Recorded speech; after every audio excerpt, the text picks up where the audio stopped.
Good morning mga kasards. So binisita ko lang muna pala dito yung mga alaga nating manok, no. So nilagay namin muna dito yung yung manok na puti. Pina-breed muna namin sa malaking manok, no. So ayan mga kasards, yung balak sana namin kanina ni tropa ay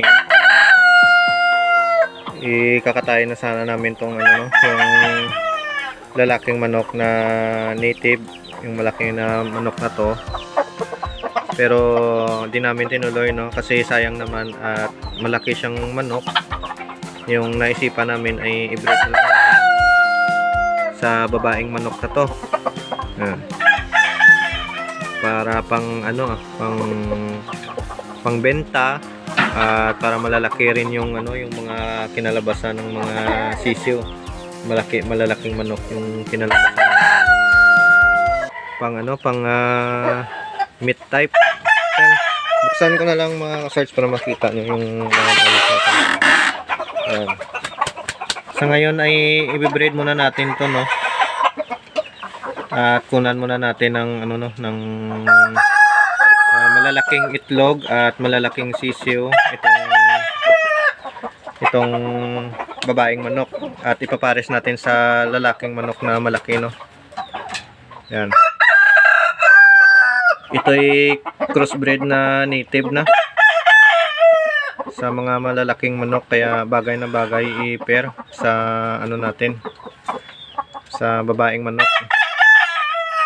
Pero yung kinalabasan nito mga kasards ay hindi to pang hindi na to pang warrior, kundi yung purpose nito ay pang meat type na, pang meat type, pang benta, at pang consume ng itlog. At kung may mahanap tayo na magandang i-pair sa babaeng manok na to, ay doon na lang tayo magsisilik ng mga pang warrior natin at pang breed. So for now, ang gamit muna ng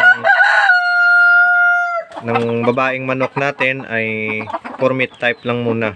So ayun, ito lang muna yung update sa alaga natin na manok dito. At dito ko siya nilagay sa kaibigan ko, kay tropa. Yan. At maganda yung pwesto nila dito. May susunod pa tayo ng mga manok na dadalhin dito, so update ko na lang kayo. Pero ito ay pure na hulo na manok, no. Ito ay asel na manok, at makikita nyo naman sa mukha niya at ma-identify mo rin na asel, at ma-identify mo rin na crossbreed. Yan. Alright, so punta natin doon yung isang manok at kamustahin natin, no, kung ano yung kalagayan niya. So yung kinaganda dito, itong cage ni tropa ay ini-divide niya sa sa dalawa. So magandang paraan to para maka-save siya ng kulungan, at the same time marami siyang mailalagay na manok na i-divide niya. Dito puro native, dito ay puro naman mga heritage chicken or mga golden buff or Rhode Island chicken. So para magkaiba, no, at hindi magkahalo-halo. Yan. At dito ang balak ay puro mga babaeng manok yung ilalagay dito sa pangatlong area. At maglagay lang ng isang tandang para sa mga babaeng manok. Isa o dalawa. Tapos lagyan ng ng mga pugaran. Damihan niya ng pugaran para paitlogan at malimliman. So ang bala kasi ng ating kaibigan ay for business purposes, kaya siya nag-iipon pa ngayon, no, ng mga babaeng manok at nagpapaitlog. So dito lang pala sa gilid ko yung lalaking manok, no? Yung manok natin, yan. So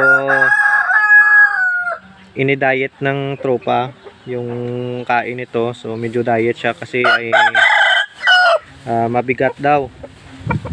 Kasi sa akin doon ay pellets kasi yung nilalagay ko sa kanya ay pinapakain. Kaya mabigat yung manok natin. So ngayon ay medyo dinadiet niya, nilalagyan niya ng ano no, ng Madre de Agua, yung pagpapakain sa manok para healthy. Yung feed sinaluan ng Madre de Agua para yung pagkain ay may halo man lang na ano no, na gulay sa manok. Merong dahon-dahon.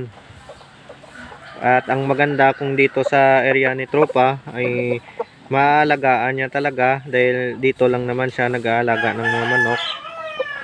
At maitali niya dito sa labas, makakaykay sa lupa yung alaga natin. At para maging malusog yung ating alagang manok, magiging malakas. Ibig sabihin magiging malakas yung pangangatawan, hindi sakitin yung manok. Compare sa loob lang siya ng kulungan, so mas maganda na ilabas siya sa kanyang cage, no? At maibilad sa araw, yun yung magandang gawin sa mga lalaking manok natin. Busy, kakalinis.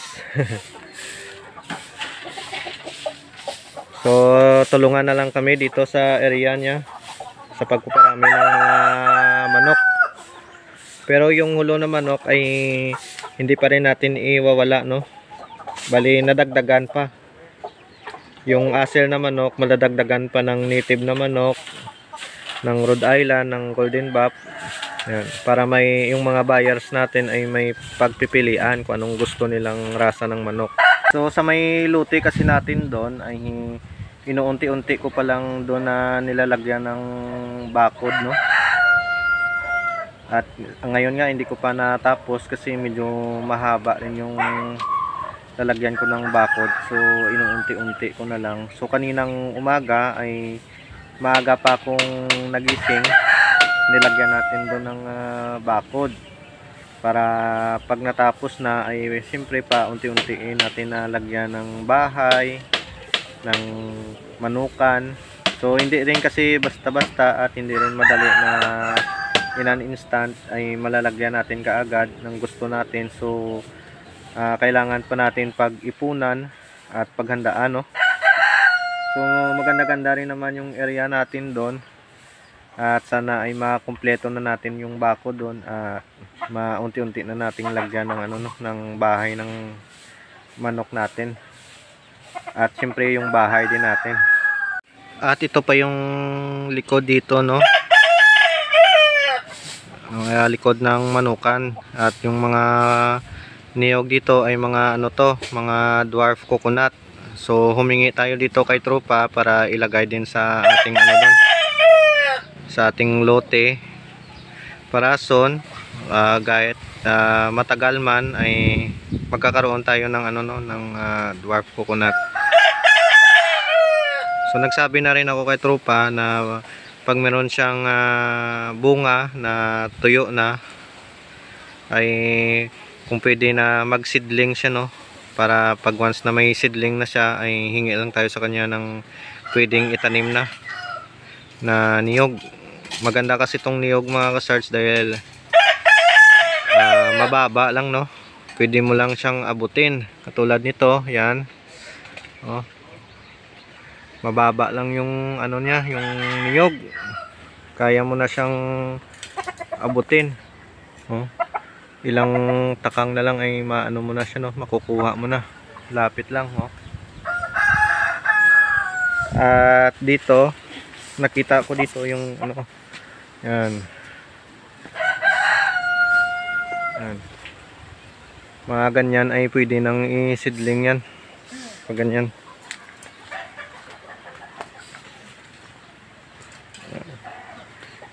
So maganda rin tong area ni Tropa dito. At marami pa siyang project na gustong gawin dito.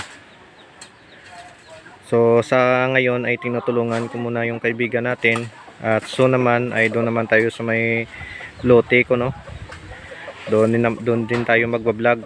So ngayon ay dito muna tayo mag-vlog sa lugar ng kaibigan natin. Ayan. Ganda ng bunga, oh. Lapit, oh. So try natin tanungin si tropa no kung magkano yung nagastos niya sa pagpagawa niya ng kulungan na to. May mga nasa magkano yung gastos mo dito na budget mo? Kung sa kawayan lang, hindi kasama yung...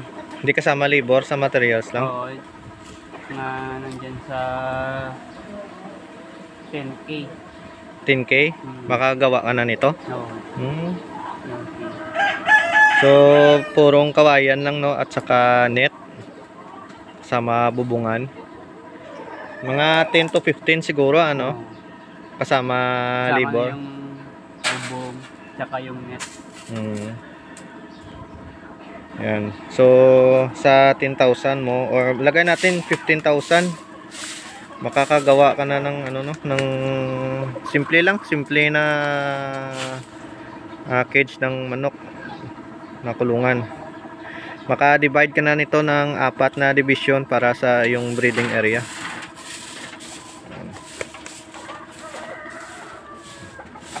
Yan. So, ito na yung magagawa mo no. Kasi dati ito ay 2 lang, so hahatiin niya pa to.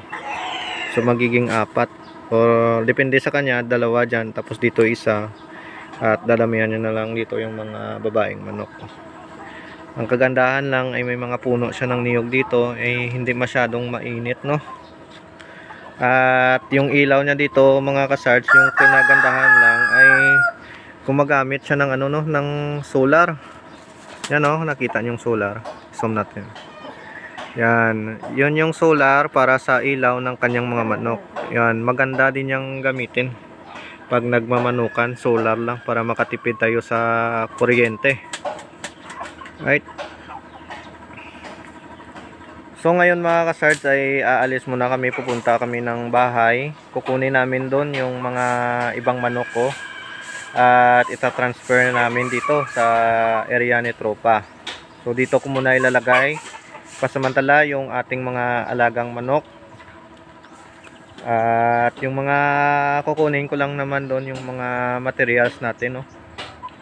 2 siguro ngayong araw 2. So mga 4 to 5 na manok lang naman yung ilalagay ko dito kay tropa. At sinabihan ko naman si tropa na pwede niyang ano yung magpaano siya no, magpapisa siya ng mga sisiyo.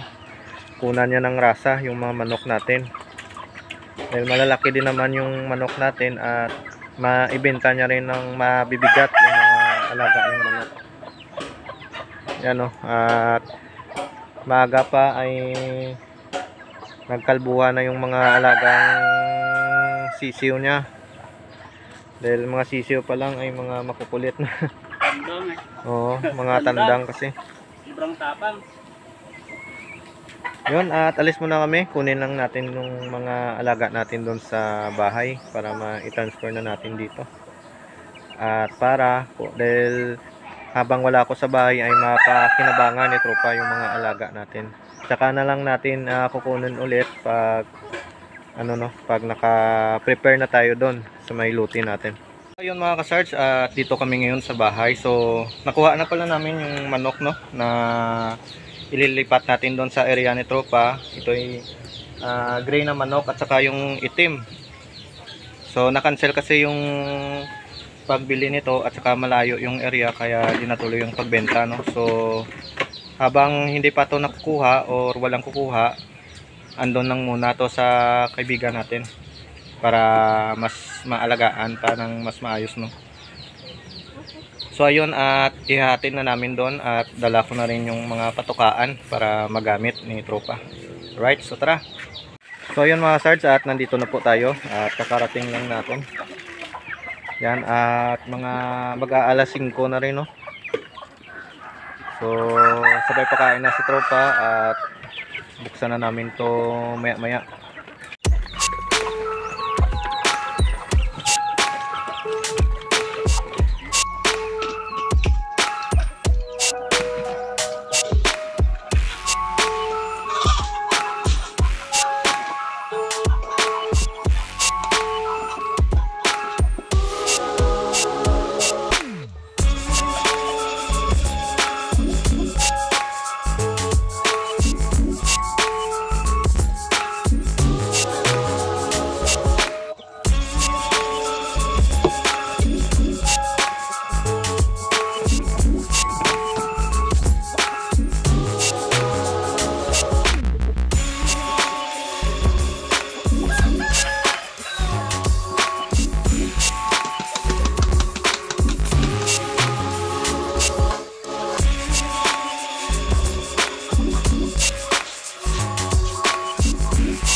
So ayun mga ka-sarge, at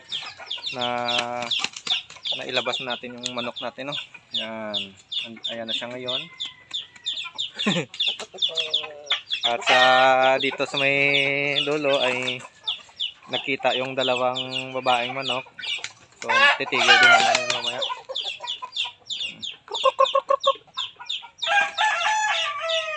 So dito lang muna siya kay tropa. At para mag-kondisyon ng maayos yung ating alagang manok.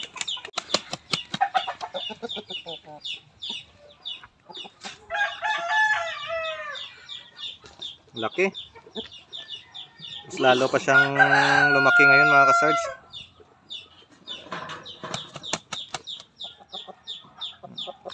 So nanghinayang din ako pag binenta ko lang to ng mura, no.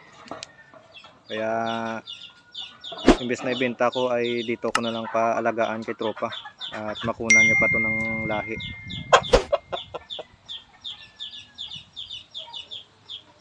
Ano, tikas ah. Up.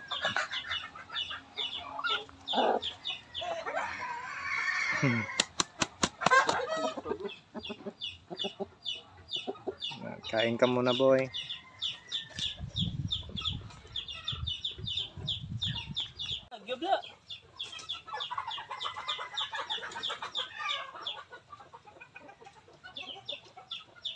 So ayun mga sarge, at tinali muna namin siya dito. Yan. Yung hindi lang siya makalagpas dyan sa kawayan para hindi siya maglambitin, ano.